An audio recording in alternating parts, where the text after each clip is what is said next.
Did you know that there is an adult epidemic in the US that's affecting 50% of the adult population? That's called periodontal disease. What is periodontal disease? It's an attack by bacteria that live in the gum space. We call it biofilm, and they live on the gum lining and on the root surface, and they actually destroy the attachment of the gum to the bone and the tooth to the bone. In addition, the products get into the bloodstream, and some of those products have been linked with Alzheimer's, coronary heart disease, blood clots and strokes, low-weight newborn babies, and prostatitis. What does this disease look like? This is a drawing showing you in a normal gum space, there's normal bacteria and it's quite shallow. This is all the depth.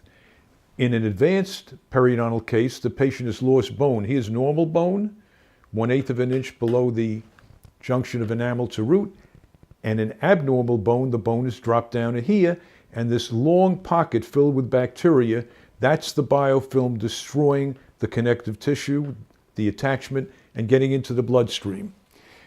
How do we treat it? We treat it first by using an approach to reduce the biofilm with an antibiotic or certain other materials that will reduce the biofilm, followed by a deep scaling to remove products like tartar that are deep under the gum. And that's followed later by bone regeneration techniques where we can actually rebuild some of the lost bone. And ultimately, you may need some additional dental work.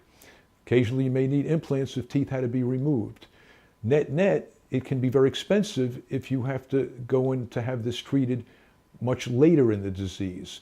So the idea is to try to get your examination from your dentist and your periodontist early and try to discover this early and don't put it off. Get the treatment now so that you don't have the consequences of the medical conditions later. I'm Dr. Howard Marshall. I'm a periodontist in New York.